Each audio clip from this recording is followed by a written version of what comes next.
Hello, how are you? I'm back, finally doing this video on lion's mane and the brain and autism. I've been saying I'll do this for the last couple of weeks, but I really wanted to get everything together properly before I put it out there. So I started whatever I knew, whatever made me click with this. I just had to read up a little bit more, and there's a lot of big words and stuff, so yeah, getting them in there. So lion's mane, let's start. This is a fantastic fungi, mushroom, okay? I think it's going to be one of the biggest discoveries of this decade, I really do, when it comes to healing the brain. That and magic mushrooms, psilocybin, two of them together are brain builders. Both of them, they target different neurons in the brain, you know. Lion's mane is great for neuropathy, okay? Neuropathy begins on your fingertips and the tips of your toes, so that's how you know, and it all starts kind of moving back from there. So yeah, anyway, lion's mane regrows brain cells basically, okay? So there was this study that this is what went bing bing bing with me. It was like I read this study and I was like, that to me is autism, and then I started looking. Look, from what I've been following with Dr. Sebi, it's mucus on the brain, okay? Any brain issue is mucus on the brain, so and toxins in the brain, and it's just clogging everything up and messing everything up in there, and it needs to be removed. So when I looked into it a little bit more, I looked at Alzheimer's, dementia and whatnot, okay? And what they say is it's an amyloid plaque that covers the brain, and the hippocampus is damaged. So I went and I looked at autism, and same thing. It's an amyloid plaque covering the brain, and the hippocampus is damaged. So the hippocampus is like your learning. It's where you store memory. It's how you learn. It's how you regulate hormones. It does a lot, like it really does. But then you have the nerves in the brains, the neurons, and what lion's mane does.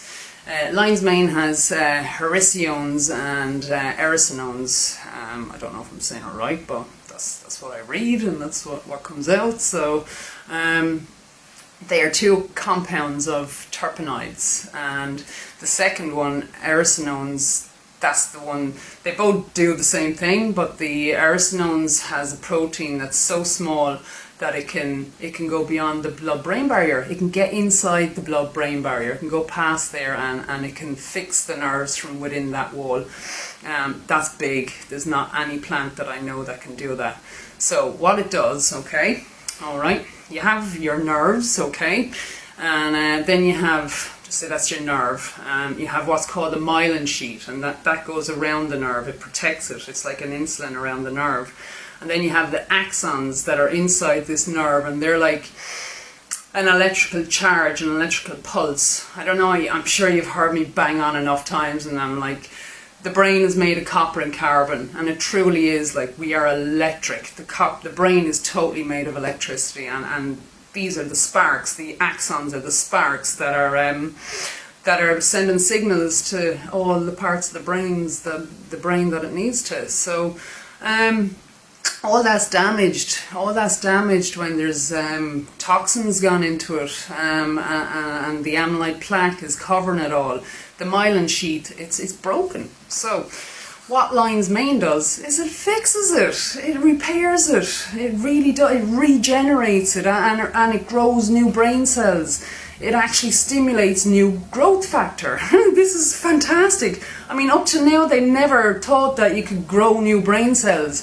I know cannabis does the same, but I don't know about getting in past the blood-brain barrier to do what lion's mane does. So lion's mane fixes the brain. So when added together with small doses of psilocybin, this is Paul Stamets studying. he reckons that the two of them together, they target different receptors in the brain, and they can actually they can go and send signals out to the peripheral of the brain, so they can regrow brain cells all around the brain, and they can fix the ones that are already there, and the hippocampus. It fixes the hippocampus as well. There's a myelin sheet going around, a nerve going around the hippocampus. It's all connected in there, I guess, you know. But all that is damaged. It's covered with mucus, amyloid plaque, acidosis, you know. You got to cleanse all that out, and all can be fixed. But back to that, what got me going on this was that study in Japan, and they put 100 mice into a room with a toy, and all these mice went over and started playing with the toy. Well, playing, they were investigating, they were discovering what this toy was, they were interested, and then they were climbing up on it, smelling it, exploring it, you know.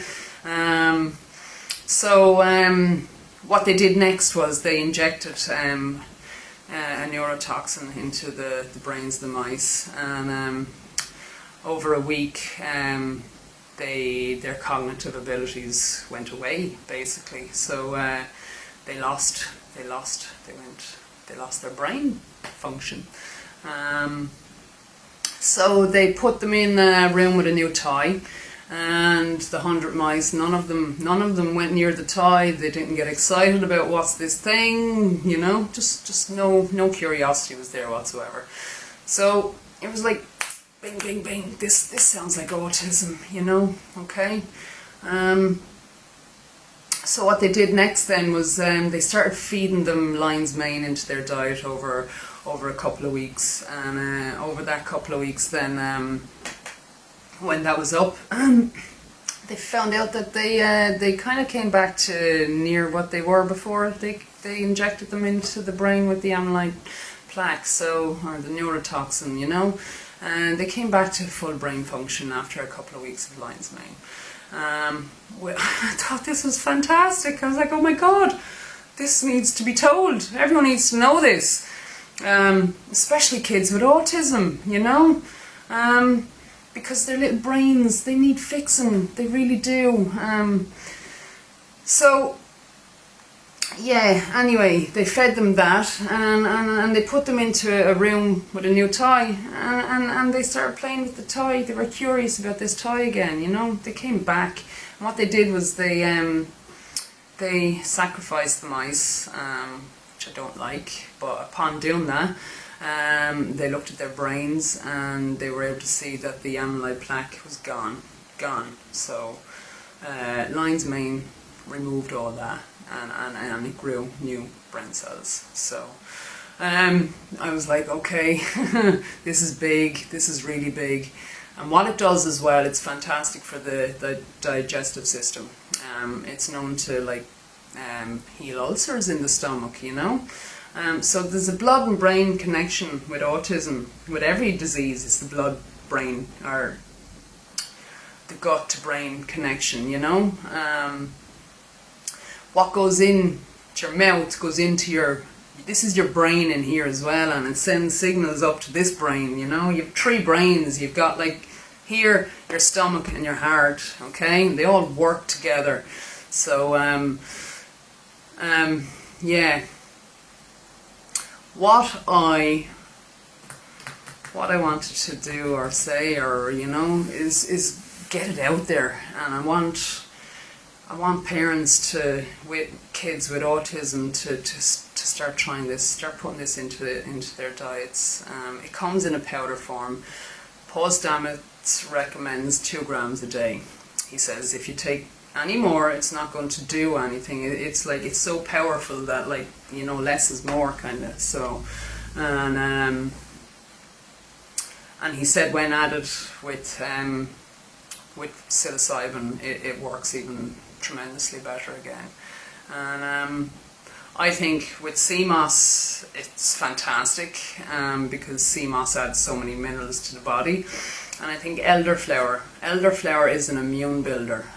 It's got more than elderberries. It's got like potassium, but it's also got potassium phosphate, which elderberries don't have. So it's got all the building blocks for life, and it's a real immune builder, immune booster. So I just think a combination of like lion's mane, sea moss and elderberry is a great way to go.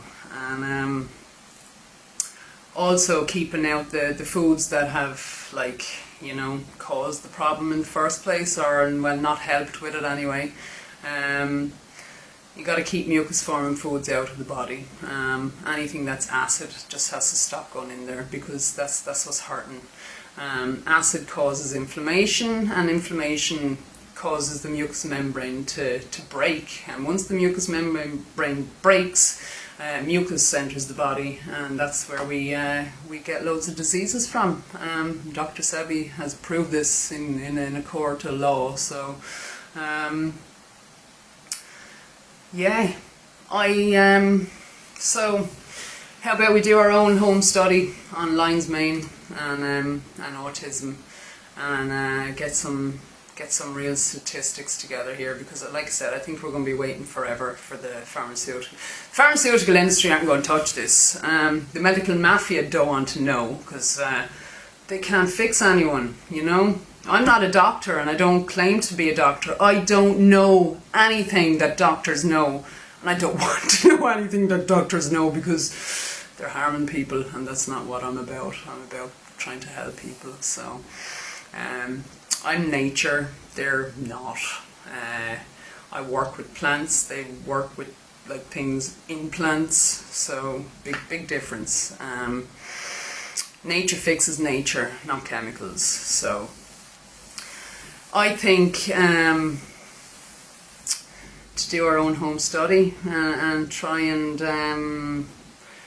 get something together, a website or something where we can compile all of our information and for everyone else to read, and just monitor yourselves and like do diaries of how you're getting on, you know, each day, record all this stuff, because I think it's really important for moving forward with this generation of children that have been bombarded with toxins from all angles from a very young age, you know. Even the mother, when the mother's pregnant, they say it can have up to 200 chemicals in her bloodstream.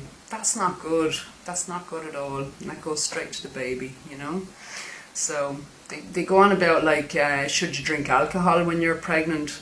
There should be, like, no question about that. No, you should not drink alcohol when you're pregnant. You should not put any poison into your child's body when you're pregnant, you know. It's poison. And so are like pharmaceutical drugs. I mean, toxins in the home from chemicals that you use to clean the house. I mean, you know, fluoride in the tap. There's so many ways that toxins are going in. I could sit here and bang on forever now about what damages. So, but it's up to us to be just a little bit more aware, be more consumer aware, be a little bit more aware of what you're putting into your body, and stop feeding shit into your body, like, because that's the biggest problem here. Everyone's looking towards these people to fix them in these medical industries. They're just treatments they're going to give you. They're not going to fix you at all, you know. You are your biggest problem. If you're sick, you've made yourself sick probably, because you've listened to bad advice and you've went and done things from bad advice, and now you're sick and you're eating and you're drinking and all this crap. And, like, most of the time it's down to, I was sick. 10 years ago I was sick. This is why I'm sitting here today the way I am, banging on about everything. I was really sick, and I made myself that way. Well, it kind of started from birth when I got vaccinated, because I got every vaccine going back then, which wasn't a lot compared to now, because they get like 31 or something like that before they're 13 months old. That's 31 times aluminium going to a child's brain. Think about that. Like, it's not good. And it's not safe. It's not safe. Whoever said it's safe, like, they're lying. They really are. But this is where we need to be more aware what's going into our bodies and into our kids' bodies, okay? Because you're not going to heal when there's toxins going in. The blood is poisoned. Once there's toxins in your body, the blood is poisoned, and the blood, like iron, it all sends signals to the brain. It all goes to the brain, and none of all these like aluminium, they go past the blood-brain barrier, no problem. They're in there, you know.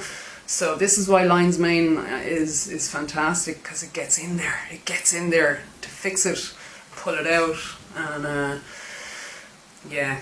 So that's kind of that's where I'm going with this today. I wanted everyone to do their own study at home, and start adding lion's mane to your kids' diets that have autism.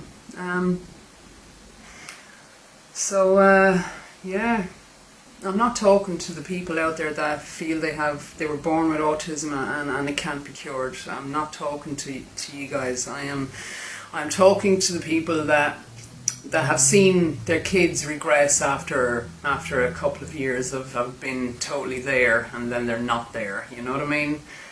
That doesn't happen to normal. That just doesn't happen. It doesn't happen unless there is an outside toxin coming in. That's generally how it works. So healthy kids don't get sick for no reason whatsoever, put it that way. There's always an outside source, and there's many ways that outside source can be. Dummies, I mean, you see them dummies, them pacifiers, what is them, what's on them rubber tips, like, what is it?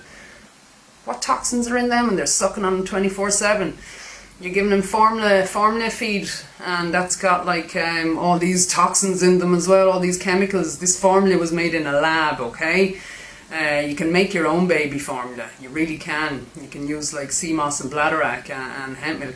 Although I don't recommend any of that. I recommend breast is best. A woman needs to breastfeed if she can, because that's the best protection that you can give to your child. It really is. Well, keep your body clean as well, you know. So yeah, I'm just going a little bit off track here now. Pull it all back in, come back, and autism and lion's mane.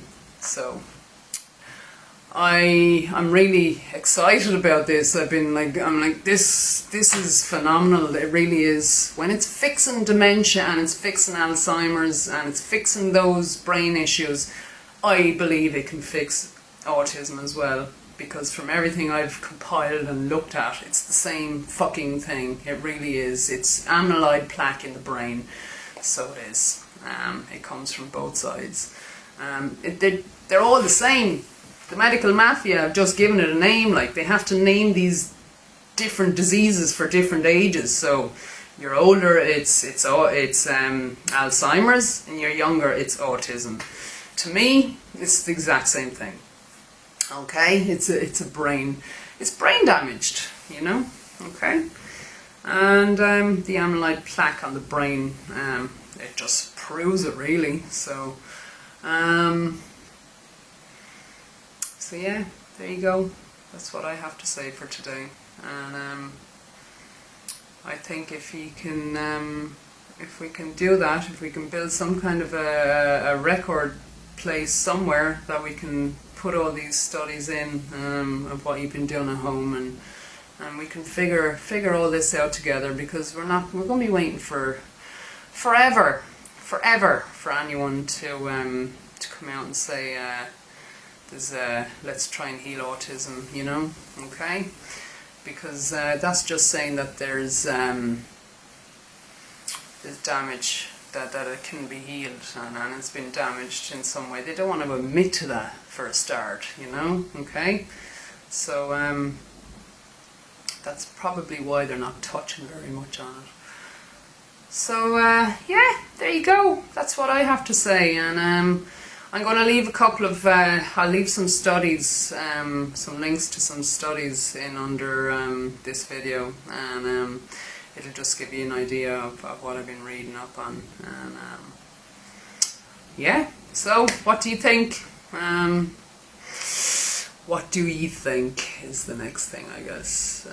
Let's just take it from there. So thanks for listening. I went on a little bit. I was afraid I might bang on too long, and maybe I have, maybe I haven't. But for people that really want to know, you're still here listening right now, I'm sure. So to the very end.